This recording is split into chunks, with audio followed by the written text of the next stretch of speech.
an Undertow content podcast. Undertow content acknowledges the traditional custodians of the land on which we are recording this podcast. We pay our respects to elders past and present and extend that respect to all Aboriginal and Torres Strait Islander people Australia-wide.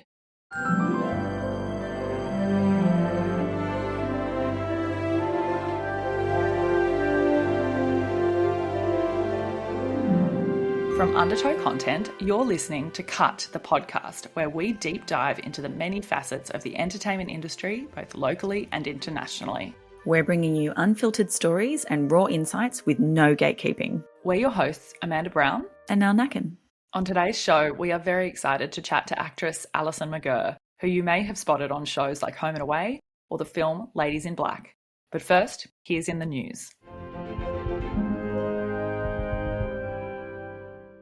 AI, is it going to replace us? Our topic for today is a bit of a tricky subject. AI has been the controversial family member at the holiday dinner table for a while now, and there are so many elements to the discussion that as a precursor to this chat, we may not and probably won't cover everything there is to cover in this segment today.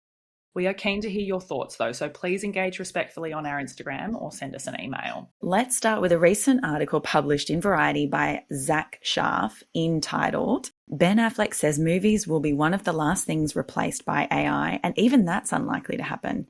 AI is a craftsman at best."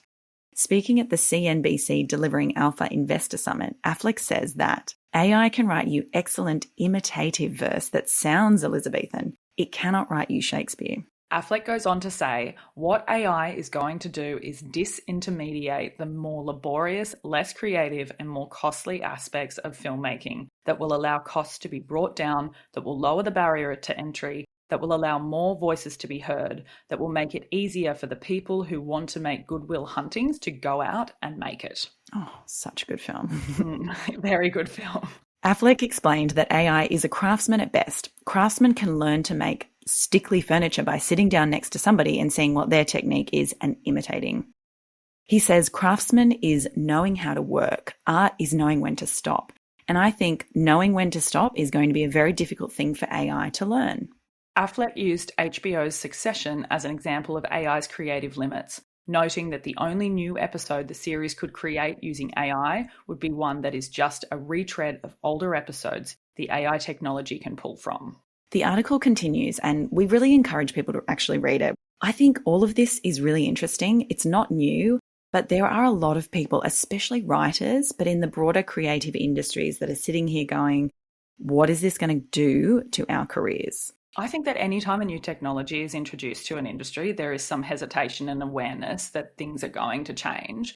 But I think what AI insights is the idea of the impossible becoming possible. We've been moving towards a world where this exists for a while, and our industry have been the ones to create those stories and worlds about how our society could look in the future.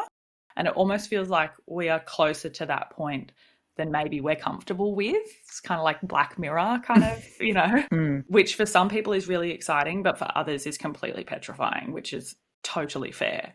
I do think what Ben Affleck is saying in this article is what I'm hearing a lot, which is that AI can never truly replace human creativity and craft. And even if it is able to build a chair or adjust a light or write a script, it will never have new ideas. It will always be imitating something that has been done before because that is where it pulls its information from. Something that I can imagine would be a concern for a lot of people would be the fact that most film and television is made by large companies who provide the money, and those businesses are always going to be looking at how they can cut costs and make more profit, which as a business owner, I do understand that. Especially in the early years, we are always trying to figure out how to keep costs down so we don't go into mountains of debt. You don't want to go and borrow loan. Like if you can avoid borrowing money, then you're going to do it. But I do think it also depends on the ethos of the company. Like we at Undertow love working with artists, and there are so many ideas and creative things that I just could not come up with. But personally, at this stage, I would never go to AI to create a visual image or write me a script. I mean, I want to say that that's something we're going to stick to because it's integrity. Yeah, it's like, and also like the creatives are out there. It's a lived experience, right? Yeah. But as an editing tool, I absolutely would use it. and do use it. And that's what I'm hearing from a lot of executives, is that the people who will continue to get work are the people who figure out how to use AI to their advantage and streamline their workflow without sacrificing their creativity, which I think is smart, because the big companies are kind of moving towards using AI. If you can figure out how to use it so it complements your work, that's great. Obviously, a painter, using AI is just not a thing. And I would hope that we would never ever replace digital. I mean, we hope that, right? But like, look at all these recent examples. Amelia Perez, The Brutalists. People are bringing in AI to refine and to just take it up a notch. So I do wonder how long before we're not even sure what we're watching is real or not. And that's the thing, because The Brutalist, it was to refine the language, like the Hungarian language of the characters, that because the actors weren't Hungarian. And that, I can kind of get on board with that in a certain way, but I do wonder, I'm sure there are people out there who are going to say, well, is that going to make us lazy actors? Well, not only that, couldn't they have hired like Hungarian speakers? Exactly, yes. That's the big thing, isn't it? It's like, well, why couldn't you just hire Hungarian actors? And if it's an American film and it's an American company and it's marketed to Americans and you've got stars in there, like people with names, it's a value thing too, what an audience is going to value. But I agree, like that would actually be my first question is, well, why wouldn't you just hire Hungarian actors? Money. Yeah, exactly. So I think we're going to see more and more of like films utilizing AI. Yeah. Well, and as you said, Amelia Perez utilized AI to increase the vocal range of one of the actors as well. And so I think it's going to continue to be used. But you and I have talked about this. There is space, but it shouldn't replace. And I think that is something that's really key to keeping creativity alive and like from a place of human experience, because really that's where it comes from. Especially the origin, what you were saying, where it comes from, the origin of an idea, the development phase. I think end product, potentially AI, will come in more and more. Yeah. And I think I'm hesitant to say anything in terms of like I will or won't, because I don't know. That's right. At Undertow, we're dedicated to the creator and the artists and supporting creativity and artistic vision and everything like that. But I'm also a business owner. P&L sheet, babe. Oh, God.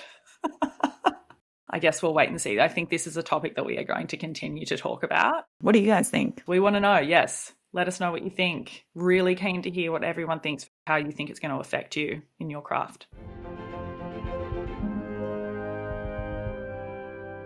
Today's expert conversation is with Australian actress Alison McGirr. Ali is a graduate of QUT and best known for playing the leading role of Patty in Bruce Beresford's 2018 feature film Ladies in Black.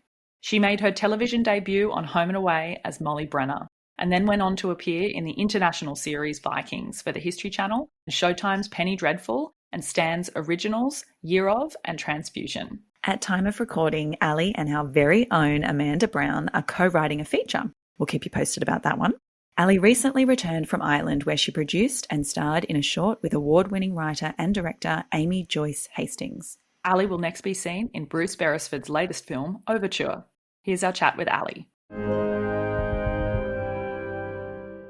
Tell us about you and what it is that you do. I am an actor. I've been acting probably all my life, my mother would tell you. Professionally, probably since I was in my teens, and going into creating stuff now as well. Awesome. What is it that you do versus what people think you do? I think people think that we get our makeup done and wear cool clothes and play pretend all the time. I think what 90% of an actor's job is auditioning and preparing and hustling. Hurry up and wait. Mm-hmm. Yeah, definitely. What do you think has been the key to your success? I love people. I'm really good with talking to people, and I mean, I'm a very curious, empathetic person, and since I've been little, I've always wanted to like kind of disappear into people, and I think acting was the way that it allowed me. I'm quite shy. A lot of anxiety was like that as a child, and I think that discovering that I could pretend to be somebody else and pretend to like go through different things and give myself the permission to express that it wasn't Alison, that there was a freedom to it, has kind of allowed me to really delve into characters. I don't know, success is so subjective. That's the word I'm looking for. It's really subjective. It's kind of like, what is success? And once you reach it, what does that mean? Yeah. I mean, I'm happy and fulfilled. So that's success as well. Yeah. I guess like with jobs, looking back, like when you see, that led me to this or whatever, obviously there's no set path for any creative. No. What do you think has been helpful? I think being a nice person. I think like genuinely liking people and genuinely wanting to find out more about people. And a lot of my work has kind of snowballed from previous jobs. And so when I left high school, I was just like blinders on. I wanted to go to NIDA and I didn't even get past the first round of NIDA. And I sat on the couch for about 4 months and just cried. And my mother was like, Alison, you have to get off your ass and do something, which fair. Yeah. So I had always been really good at makeup, creating stuff like that. And so I thought, oh, well, that'll get me on set. And I was really lucky. Before I'd even finished my makeup course, I went and was doing a stage show. And everybody in the class was meant to do a week each. And I was the one that did the first week. And the lady was like, I don't want anybody else. I just want Alison. So it was Leader of the Pack. It was the Ellie Greenwich story. I was there for 3 months. No pay. They paid for my petrol and stuff. But it was amazing. And one of the ladies that was doing the wigs, her husband partner was working on Farscape, which was the epic Jim Henson TV show. And they needed somebody. And so Donna said to Sheldon about me, and then I went on and was assisting one of the makeup artists, the great Tina Gordon, who has since passed away, who, when she got married, she asked me to do her makeup, which was like amazing. But then through that, one of the ladies that was working on that then got me onto another job.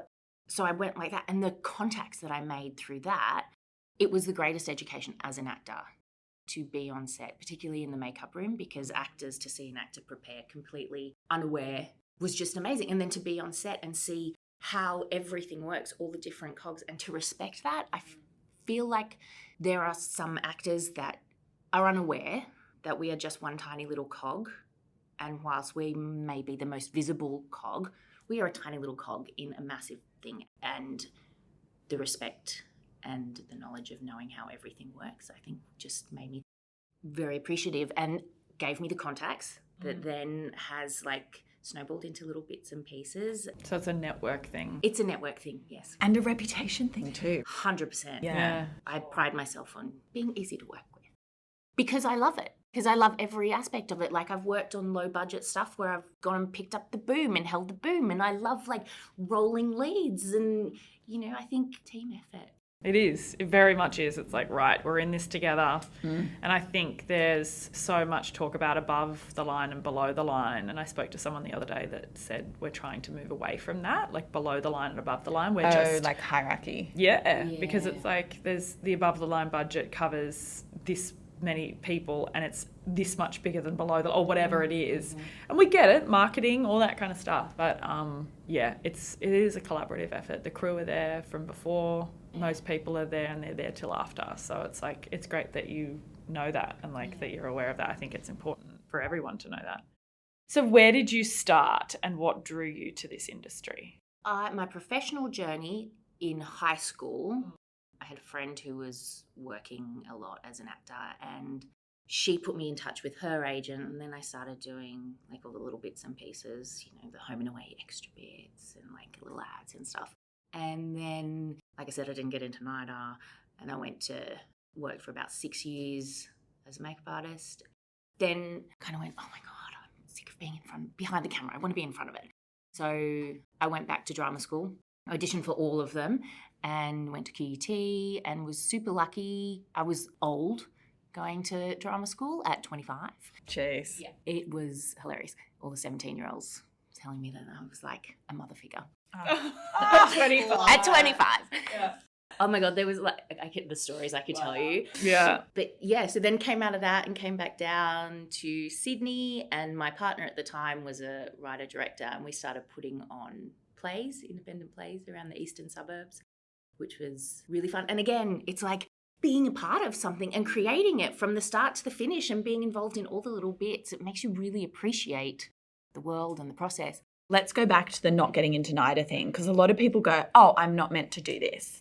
that's the end, but actually you found another way in, and probably way more beneficial for you to go that way and learn to create as well. And then from QUT, like obviously you had that network, but you chose to come to Sydney. Was that helpful, or like did you leave all of the support From QUT? Yeah. Yes, but I'm a Sydney girl, so I was based here and I'd worked predominantly in the industry down here. So it was always going to be, I would always come back. I mean, the world is so small, even back then. And I'm still in touch with all the gang in Brisbane. Like the head of acting is up there and we still catch up. Like I'll still use her for voice stuff when I need it. But then I moved. My partner and I went to Ireland for a little second wedding. Mum and Dad are Irish. And when we were over there was a lot of stuff, a lot of big American stuff being shot in Ireland at the time. Sam was a writer on a soap here, and I had family that was working in the industry over there. So while we were there to claim it on tax, I had meetings with managers over there and he met with a show, and it all was very fruitful. And I booked my first big American job over there, first episode of Penny Dreadful, which was amazing, being in a room with Sam Mendes and John Logan and Josh Hartnett. I was like, what? Is somebody paying me? We'll come back to the Penny Dreadful, the stuff on set and everything like that. But how do you get hired? How do people find you? And what are you doing now that the industry is changing to get hired? Like, how are you changing from the traditional ways of an actor getting hired to move with the times and move with the industry? So traditionally, obviously, I have an agent here and go through them, reach out to them, casting director, all that kind of stuff.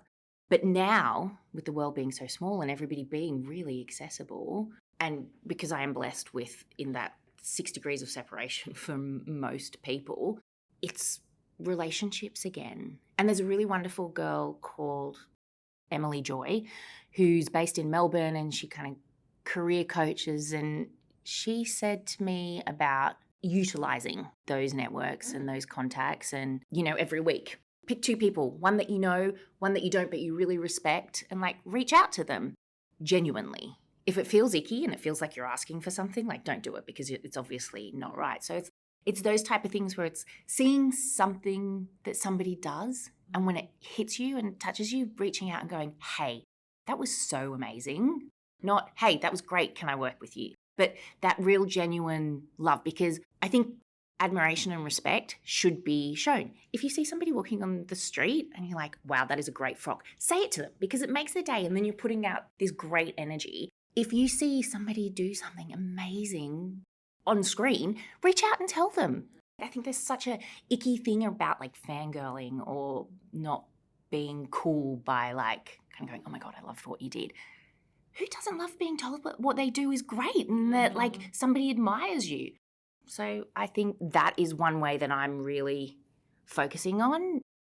And then if it becomes a conversation, I'd love to work with you, or it kind of happens organically if you are a genuine person and you can have those conversations. Yeah, definitely. Yeah. Yes. And I reckon if you're coming from that place of just love what you're doing, just want to tell you, people can sense that, and then it opens organically anyway. Yeah. A lot of the time people are curious. They'll say, well, who are you? What do you do? Because we're curious humans. And also in this industry, I think we all understand that it is relationships.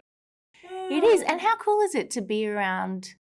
I find it really interesting, when people are not loving their friends' success.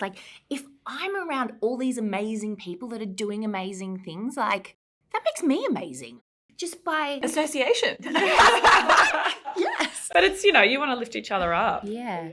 I always want to be surrounding myself with these amazing people that you respect and are inspired by, and that, you feel you can learn from and grow with. But it is. It's you form the friendship first and then you work together, or you work together and then you form the friendship. There's no rules. It's kind of you either vibe with someone or you don't. Okay. What is the hardest challenge you have had to overcome in your career? Taking things personally, the rejection. I mean, I don't know if rejection is the right word. It's the only word that I can think of right now. The no's. We all get into this kind of going, it's going to be that success story that Pamela Anderson being picked out of the crowd at the football game or whatever. And as somebody that's super sensitive and super overthinky, it's really difficult to not, and also who like, and I think we all do this, but like you put everything into an audition because again, that is the job, auditioning, and you put everything into it and you've invested so much. And probably maybe that's one of the most difficult things as well is to put everything in, to do that audition, to send it away and then be like, oh, that was a great job. That was the job. And if it then comes back and there's more, well then, wow, amazing. But the thoughts of, well, why didn't I get that? Why didn't that go that way? Why would they choose her?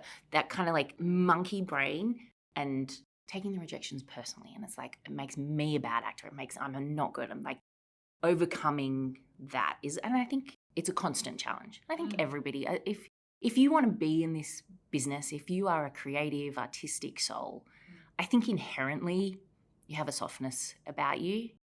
That's why we can reflect humanity. Yeah. Yeah, it's a vulnerable industry. Is. And do you think a way to balance that and a way for creatives or particularly actors to find some balance is creating their own work? Yes, 100%. The second that I started considering that and thinking about what I can do, you take your power back, you find some kind of control over your life, or you feel some kind of control rather than just sitting there and waiting for the auditions to come in. And that's, again, like contacting people and saying how much you love their work. And it's about being part of the industry. You might not be on set every day with a camera in your face, but you are part of it. And that, I think it is remembering that and, creating. Did you know that Emma Thompson wrote Sense and Sensibility? Yeah. No, I didn't. Actually. Yeah, she did. I love her. She's amazing. Leo Grande. Have you seen that movie? No. Oh, my God. Is it recent? Yeah, it's like maybe 2 years ago. Yeah. Good luck to you, Leo Grande. Oh, my God. You need to watch it. She said there wasn't, she was not seeing a lot of female roles. So she found something and she wrote it and she cast herself in it. And then she did, what was the other one? Late Night with Mindy Kaling. Yes. Oh, yes. And Bridget Jones' baby, Nanny McPhee. Right. I got turned 41 and I started getting my witch auditions. You know the way Meryl Streep talks about you get to a certain age and then it's which it's different these days. There's a lot more, what with Hello Sunshine and Blossom and all, we're seeing a lot more women over 40 in awesome leading roles. But I love that she wrote something like Nanny McPhee, which is essentially the ugly nanny, and made it a leading lady role. Yeah. Just respect. Yeah. It really, it is. It's taking your power back. Yeah. Do you feel like understanding the process of how decisions are made has helped you as well? Yes, definitely, because it takes away that mystery and that thing that makes it personal. They didn't choose me. Yes. It was actually some other business decision. Yes. And understanding that and kind of seeing with auditions and stuff and how you can be totally right for the role, but maybe just a little bit too tall or it is so not personal 99.9% of the time. Yeah.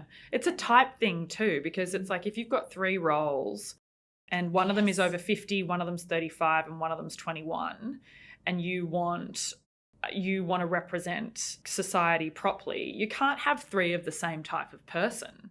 You have to have some, Australia is a diverse culture and a diverse society. It's not just full of people with blonde hair and blue eyes. So it's you want to reflect that. So if you find someone who's 35 and they're fantastic, but they've got blonde hair and blue eyes, and then the person who's 21 has blonde hair and blue eyes, you're probably not going to cast both of them, even though they're the best actor. It comes down to that as well, is what's going to be the most authentic representation. It comes down to your type as well. And it's not even hair color and eye. It's or say they've got this role cast already and it's so-and-so's wife or whatever. Yeah. And then this other amazing person comes in but they look just like the lead. Yeah. It's they can't Not do gonna it. work. Yeah, that's it. Exactly. It's a business. It is. Yeah. What trends are you noticing in the industry from where you sit?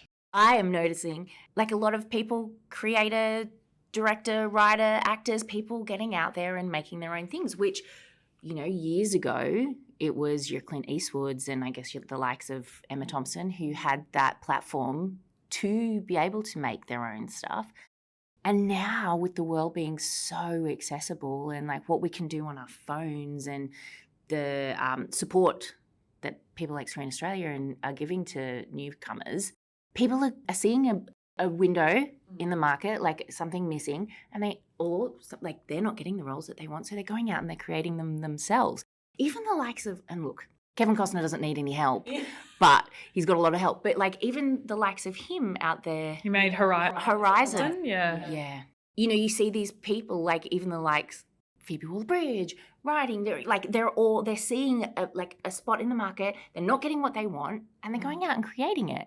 And I think it's really beautiful. We're like moving away from these big blockbuster comic extravaganzas, let's say, and we're seeing a lot more character-driven, lower budget, beautiful projects that are really about the human experience rather than, and look, don't get me wrong, I love a Marvel movie. I've also just watched WandaVision, which I was like, wow, how did I miss this? It's so much fun. But I think to see something that, you know, like fewer locations, that's focused on really story and that we can relate to is really exciting. Yeah, it is. And there's room for both. Like there's room for those big budget. And we want to see them. We want to see the Avatars. We want to see the Marvels because like the visual effects and the whole experience of it. Yes, like the experience of it. And I find when I talk to people, that's what people want to pay to see. They either want to pay to see something, they want to pay to see something that's going to make them feel something. It's like, but more than anything, they want to experience something with other people. So it's like, you can experience something on a smaller scale, but there's room for the bigger blockbusters. I think though the problem is that it was just those big things for like the last like good few years, and we kind of lost. I don't know whether it was like I'm probably not versed enough in like the business side of it. If it was like all the money was going to these big like studio films, and we were forgetting about the little ones. So I think yes, we can have those, but like we need a good mix. Like if you look at, I tried to go to the cinema the other day and there was nothing on. Appealed to you. Yeah. And it's also, where is the money being spent on those big budget films? It's like the choices that are being made of what stories to tell. That I think needs to change in certain aspects, because it's like, let's think differently. Let's start to, think about the stories that can be told that deserve those budgets rather than just like, oh, well, that worked then, it'll work. No, copy paste. Yeah. I was talking to a couple that own a cinema up the coast. I was like, my friend lives up there. I'll send my friend to you. And they're like, oh, we're closed at the moment. And I was like, what do you mean? You're closed for a week because you're out of town? And they're like, people just aren't going to the cinema anymore. And those beautiful the old one, which I think is really sad. And we need to find a way to get it back. It's helping the audience find the value in it and spending the money on it. Why should you spend the money on it? And I think that leans into the experience of it. Like, I bloody love going to the movies.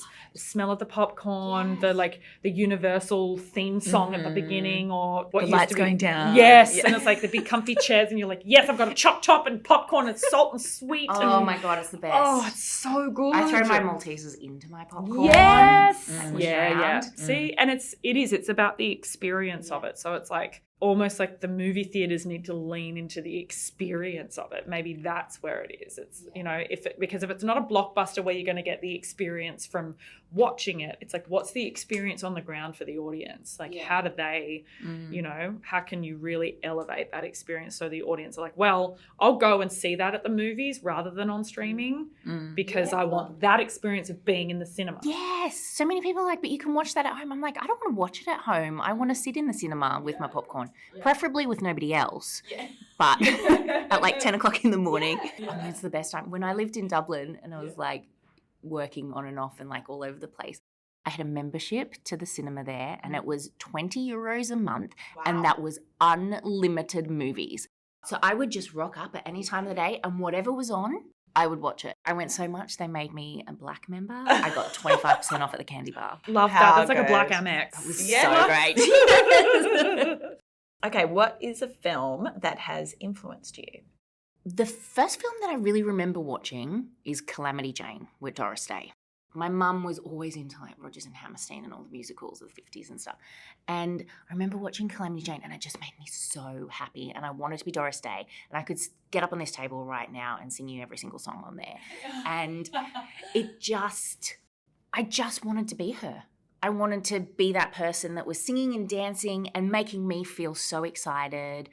And just, I wanted to be that person making me feel good. So, and also like she was having so much fun. Yeah, so that's probably the earliest, the one that made me want to be an actor.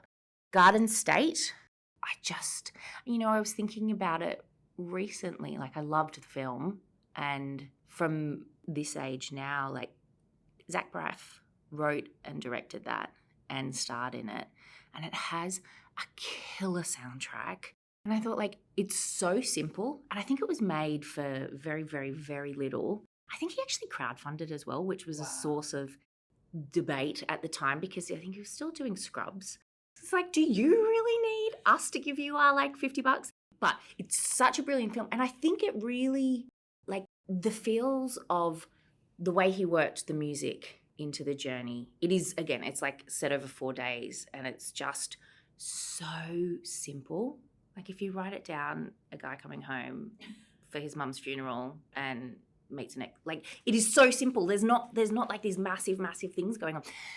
It influenced me in that way of, it made me want to create, again, different to Calamity Jane, but the same thing where I was just so like people leaning in and I was like, oh, I saw myself, I recognized something.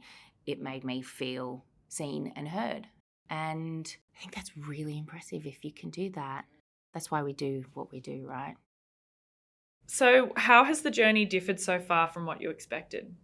I thought that when I got that job that, everybody gets that one job and it's like, this is it. And everybody's telling you this is it. And it's not always it. So I think everybody thinks the journey is the straight upward. And it's not. It's a roller coaster. And there are jobs that come along that you think is just going to like make it, and then you're not going to have to audition anymore, and then this is going to come and everybody's going to come and Spielberg's going to be like, do this and da-da-da-da. And it's just, sometimes it's not like that. So that's my journey at the moment, is accepting that everybody's journey is different. And, there'll be ups and downs, and one day you're on set at the top of the call sheet and the next day you're a fair bit down. Yeah. And that's really humbling. And, learning to accept that. And one of the things that I find helps me is going, well, Ali from 5 years ago would be like, wow, you're doing that right now? That is amazing. Whereas, Ali today is like, oh my God, like on the lower half of the call sheet, that's not okay.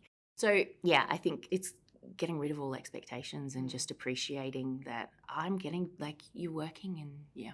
You're on the call sheet. I'm on a call sheet. Yeah. Great. Yeah.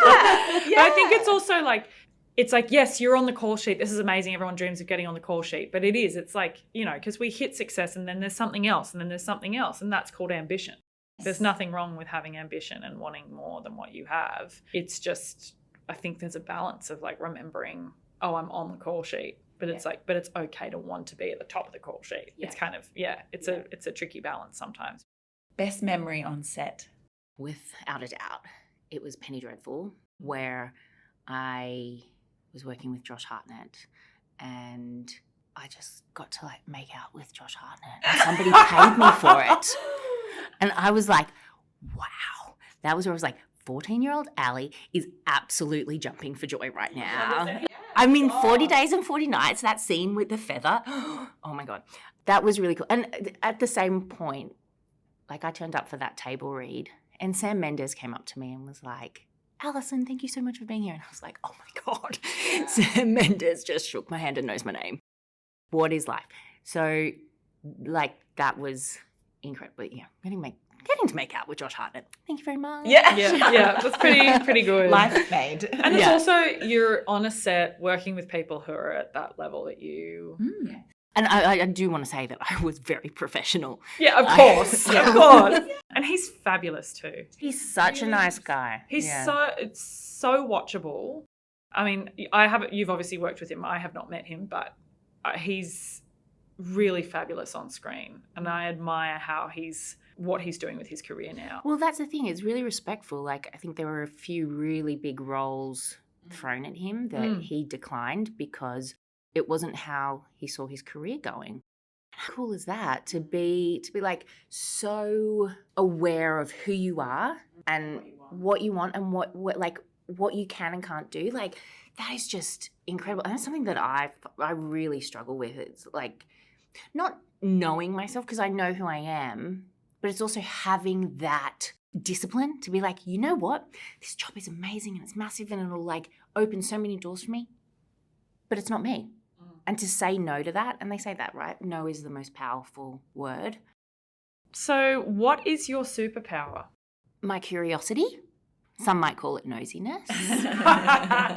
I love people. I love hearing stories. I'm not afraid to ask questions. I'm not afraid to be nosy. I love hearing about humans, and we all think that we're normal and we're not. Nobody's normal. I saw this just yesterday and it was like, it's normal to not be normal. Yeah. Like, it's like, totally, what is normal? Yeah. So like finding out all those little things. And I think that is a superpower, to be interested in other people. Yeah, it is a superpower because I find it's less and less. So much. And especially like our industry was well known for people being very like self-focused, but I feel like now it's even outside our industry. It's just like the generation of like my personal brand and me being on social media and all of that kind of stuff. And it's not just the younger generation, it's everybody. It's like, what am I putting out there? That's a very self-focused thing of like, what's on my social media? What's on this? How many likes? How many likes? comments? All that. We're all of us, and this is not just the younger generation, all of us are very self-focused now. No, but I think it is. I think like that is a massive problem now, in that we are with your 3-minute TikTok videos that Everyone's talking to themselves. we need to stop monologuing and start listening. What are you watching right now and where are you watching it? Yellowstone was the last big thing that I did. That is on Stan. And then I've started Horizon, but it's 3 hours long, and I started watching it. Yeah, and apparently he's got 4 of them. Is it 3 or 4 of them that he's done? I think so. It's like a big epic multi-film thing. Oh, do you know what? It is absolutely beautiful. I watched the first half an hour at the gym the other day with the headphones in and was like gasping and screaming because it's quite full on, very much like harks back to the old Westerns. It's shot so beautifully, just like these big sweeping vistas, and like it's stunning. Yellowstone, I loved. I'd avoided it for so long because I was like, cowboys, that's not my thing. And again, that's another. Taylor Sheridan was an actor and was not getting what he wanted, so he wrote what he wanted, and it's amazing. And I really love the way he's written the females. They are so ballsy. It's like he's written a man and then put the woman in there, which I don't know if that's controversial to say, but it's like we can be tough and curse and, you know, not have, like, hide away emotions. We're not always fucking crying. And to see that on screen more and more is so exciting because we don't just want to be the witch or the ingenue or... But also, you hit the nail on the head there. He's writing a female as a man. Yeah. He's writing his experience, but just, it's not, oh, this is a female. Like, this is my perception of a female. He's writing a character. It doesn't actually matter who plays it. Yeah. And like, they're good. Beth is just like amazing in it. Hard recommend. Like, if you haven't watched it, if you're like me and thought it was something that it's not, like, go watch it. WandaVision, The Regime, with Kate Winslet. I don't have words. You know what? Go back to like that. What film influenced me? Anything that Kate Winslet has done. Everything. Like that one episode of Extras is some of the best television ever. And then you look at Mare of Easttown, hideous, kinky. She is just... Oh, I don't have words. Okay, so what's next for you? What are you working on? Well, I have just written a feature film with Miss Amanda over here. I've just come back from Perth where I shot a feature film, the second one with Bruce Beresford, which was so fun. He's just one of the most wonderful people around. That'll be out, I think, next year. I'm, again, like writing bits and pieces, and there's a TV show that's kind of in the works. It was from a film that I did in Ireland a couple of years ago, and hopefully that's like about to happen, you know, auditioning for lots of things, but creating, you know. I think I've never thought that I could do the other side of it. Then you just kind of start talking to people and you start doing it and you go, oh, I can do this. Maybe I'm good at this. Yeah. I think that's a wonderful thing too. We're all really afraid about getting old, but then all of a sudden, you get to this age and it's like, oh no, like who cares? And then you realise that you can do things and you try things and it doesn't matter if you fail, and that's really exciting. And so I'm just going to take over the world. Great. Love that. Yeah. Love it. What's one bit of advice that will actually help our listeners move their career forward? Get on set, whether that be if you've never been on set before as an actor, go join an extras agency. Get on set like that. I mean, it can be really boring, but you're there and you're amongst it and you're seeing how everything's working. Study, it's a little harder in Sydney than it would be in LA, where there are so many acting classes that you can go and discover. There's an amazing human, Les Chantry. He's got a book out there. Go find it, read it. See if you can get into his class. He's incredible. Watch lots of things as much as you can because, you know, see what is being made. Just get out there and do it. If you're just go and meet people and talk to people. Do you think it's important for actors to have a secondary skill that maybe might get them on set? Yeah, 100%. Find something else. Go and be a runner in a production office. Because let's go the full circle. It's all about relationships.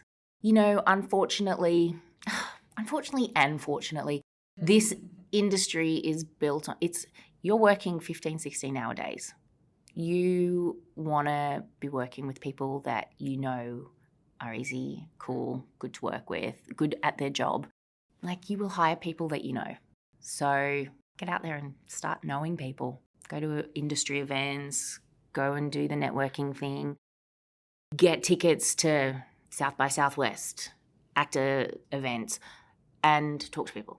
If you want to do it, and you know what? Make sure that there is nothing else that you want to do, because it is an incredibly rewarding industry and career, but it is also hard. So you got to make sure. I have been on that computer going, how long does it take to become a vet? Oh no, way too long. How long does it take to become an architect? Oh no, way too long. You know what? Like, there is nothing else that I could ever think about doing. So I think you need to have that tenacity.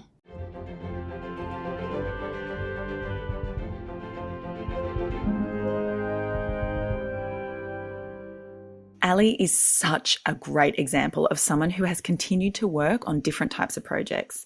She has been so persistent and is constantly honing her craft and looking at ways to improve and broaden her many talents. I loved that. It was really good. And she's the definition of the resourceful actress, I think. It's great.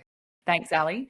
All right, team, that's all we have time for, but we want to hear from you as always. Get in touch with us over on our website, undertowcontent.com, the home of the podcast, or slide on into our DMs on socials at cut.pod and let us know who or what you want to hear on the show. Thank you so much for stuffing us in your ears. In our next episode, we chat to legal practitioner Janine Lapworth, and guys, you need to get your pens or your notes app ready for this one. She is a wealth of knowledge. Bye. Bye. Cut is an Undertow Content podcast. Your hosts are Amanda Browne and Nell. Music composed by Genevieve Patrick, produced by Ali Aitken.